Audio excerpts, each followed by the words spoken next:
I am here today with Heather Land, who I first ran across when someone shared her video on Facebook.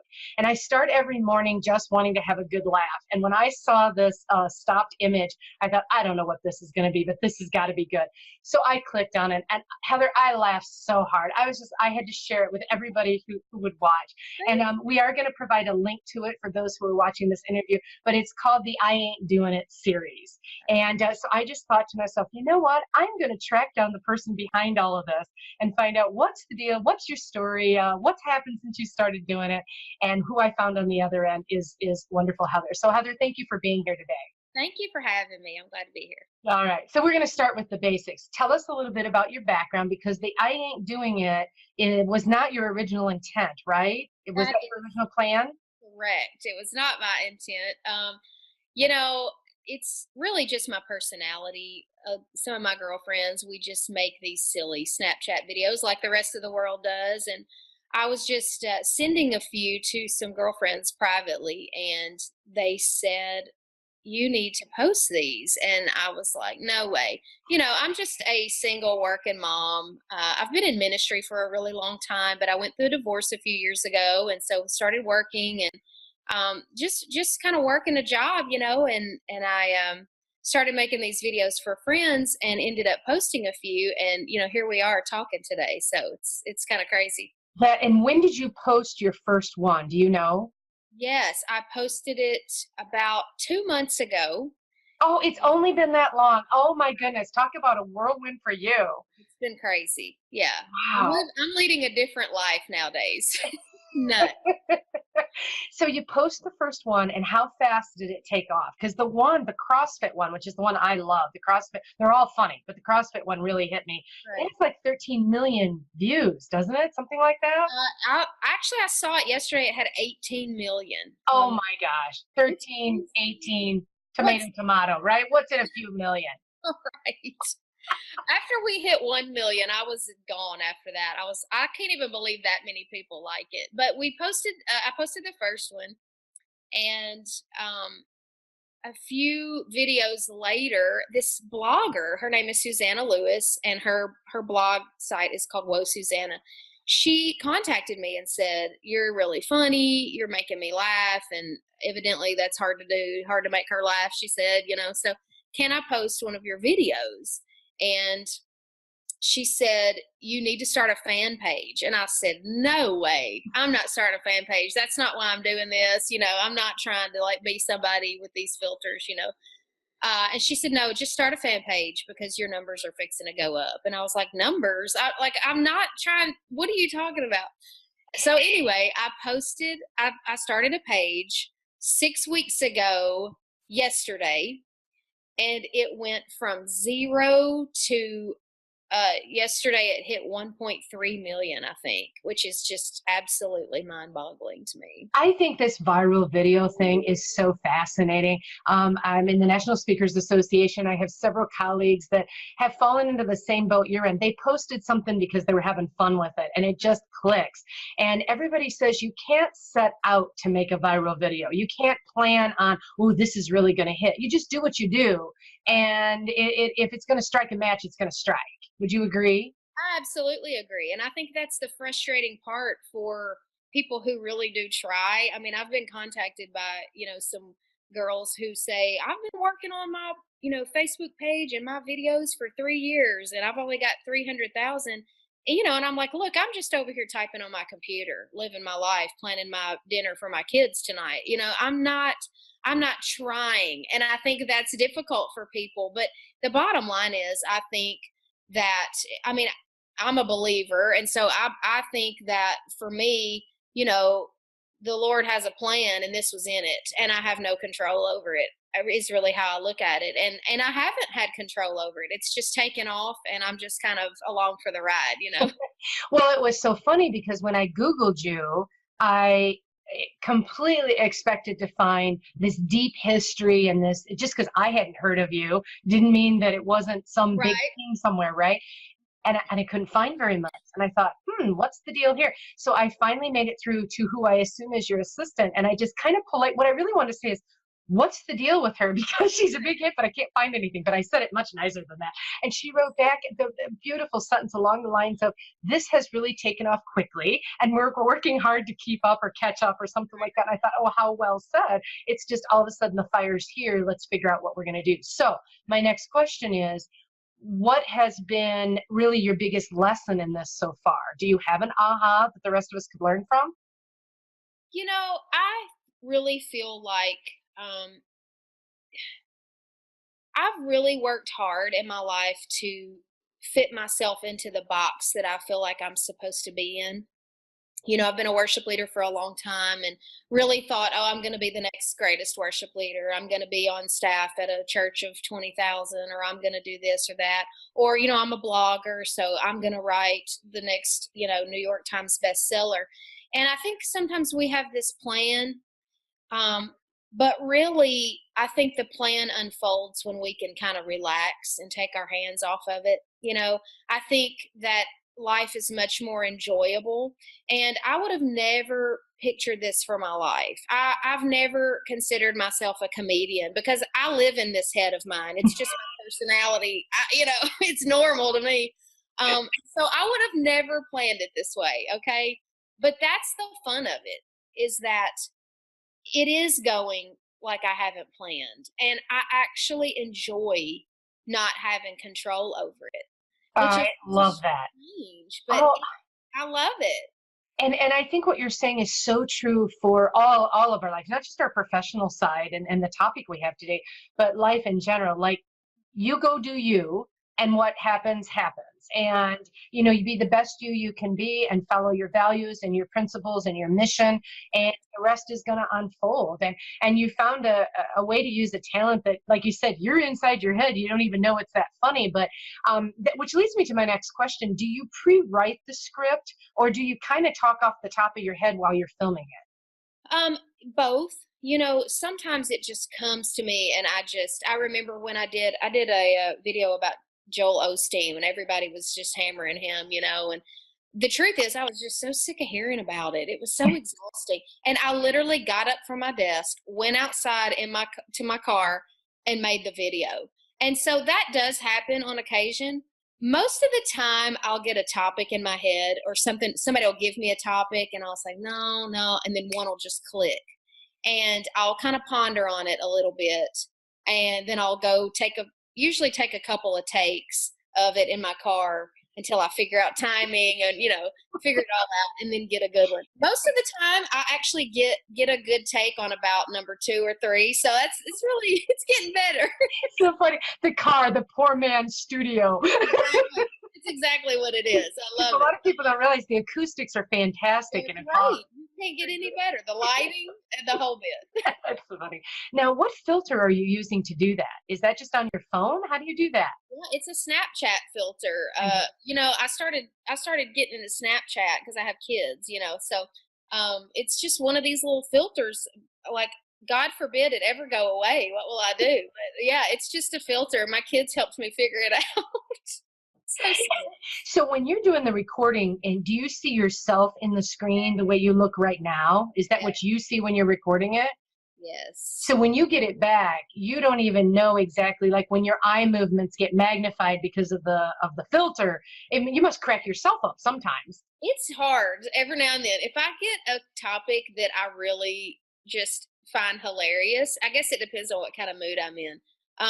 It's difficult sometimes. If I ever look down at the screen and catch a glimpse, or if I say something that really does get me tickled, I have to start over. I mean, it's happened with a few videos specifically that I'm just like, oh my gosh, I'm never going to make it through this.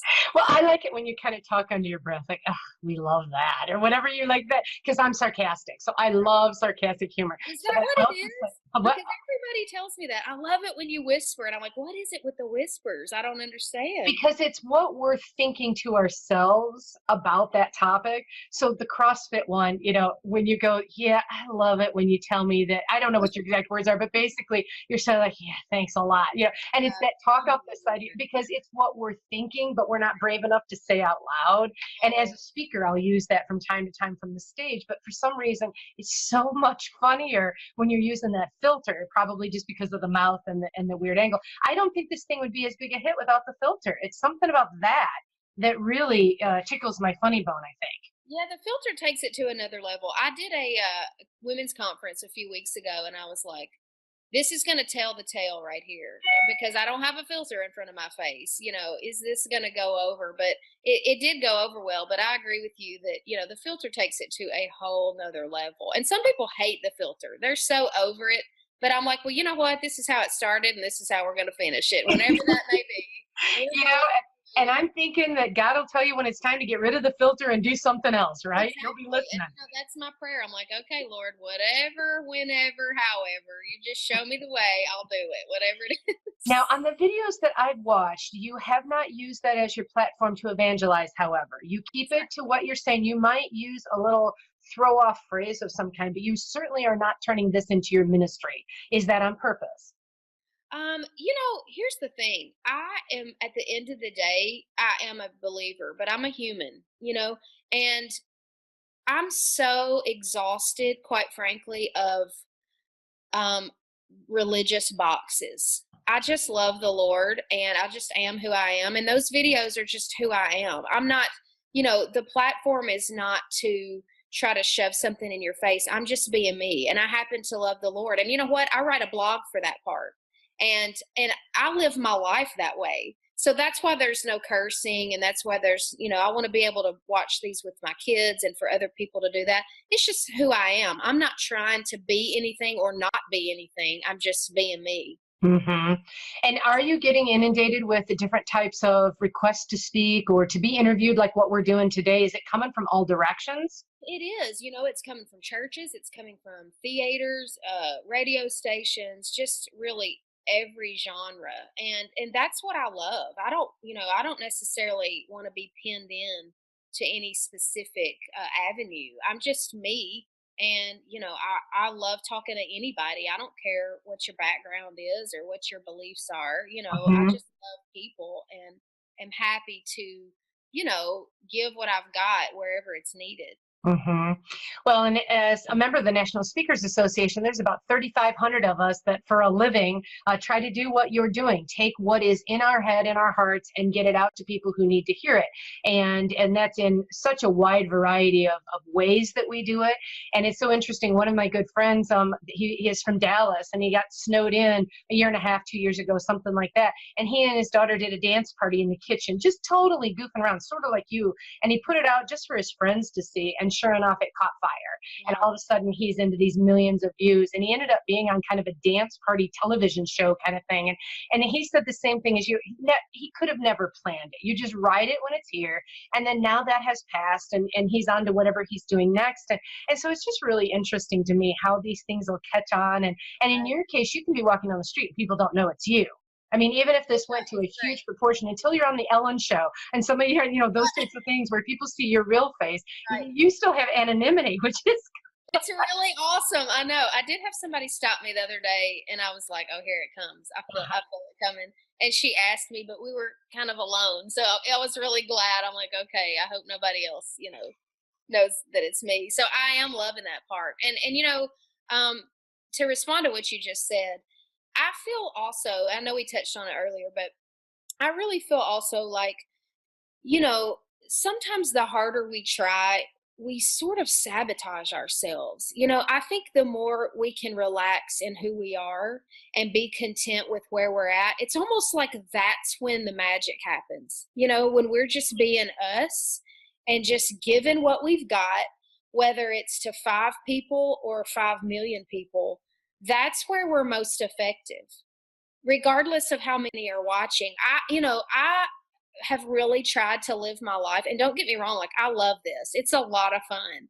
But I've really tried to live my life saying, okay, if the only people that I touch are the 2 children that I'm raising, that's enough.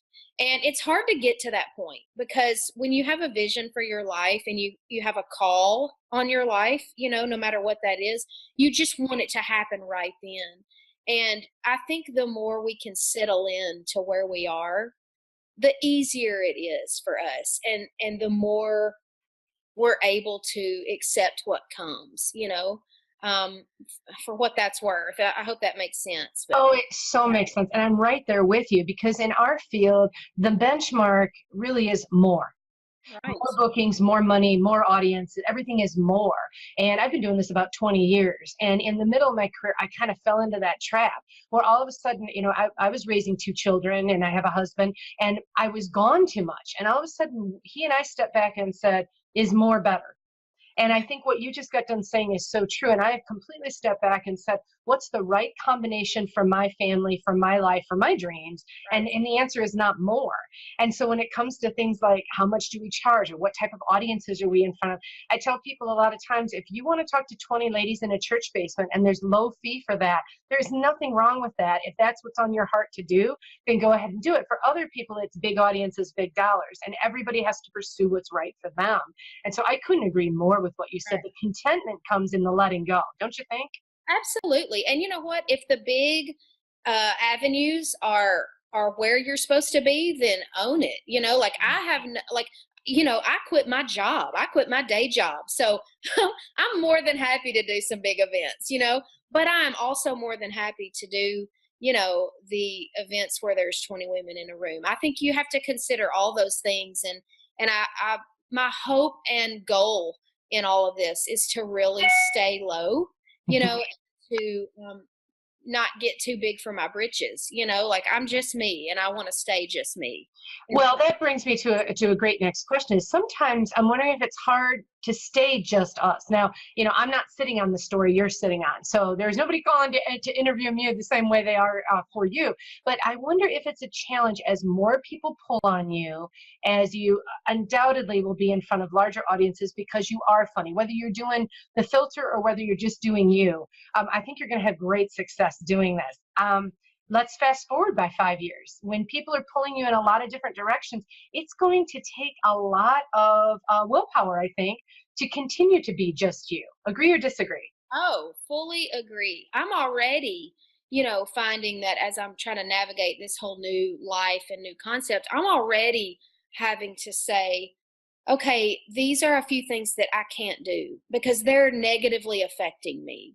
And I know that I'll have to stretch in some ways, but my goal is, family first. That's very important for me. And I don't want my children to suffer. Hmm. So if it starts to affect my home life in that way, I mean, I'm a single mom, so I have to really guard that. And I'm planning on it. So Hmm. I think it is already a challenge, but I think whatever it is that you do to stay grounded, I think we have to do it all the more. Hmm. And are your friends taking any credit for saying, we told you to do this? What are your friends saying? I They're should not be really interviewing taking them too. credit 'cause I'm giving them the credit. I'm happy to say my friends made me do it. What I'm finding is that all of your friends, quote unquote friends, come out of the woodwork. I've been friends with her for the, I'm like, oh my gosh, like I can't believe you even want to claim me after all this, but it's very I interesting. love it. The one who wouldn't sit with you at your grade school lunch table is going, I ate lunch with her. Right. I'm like, you were really rude to me about 2 months ago, but now you're my buddy. Okay. It's funny. I just kind of let it happen and I don't take it to heart. I love it. Well, can you think of anything else that you would want to tell anybody listening to this interview about your experience with I Ain't Doing It series? I just love it. Right. I just say, whatever is coming in, whatever positive is coming your way, ride the wave, and note to self to really try to stay grounded and not forget who you are. That's my goal. So, yeah. I love that. Well, I want to make sure I put at the bottom of the screen where people can follow you. So will you give us the how to stay in touch with Heather? Right. Well, you can follow the Facebook page, which is Heather Land. I Ain't Doing It. We have a website, iain'tdoingit.com. I have a blog, heatherland .blog, and I actually have an album out on iTunes as well that you can find just by searching my name. So yeah. That is wonderful. I will get all those tags put up on the screen so that people can see it. And I really wish you the best of luck in making sure that the mission that's in your heart gets out to the people who are supposed to hear it. I can tell just in a 20-minute conversation, you're a very special person. So good luck out there. Thank you so much. I appreciate it. Thank you.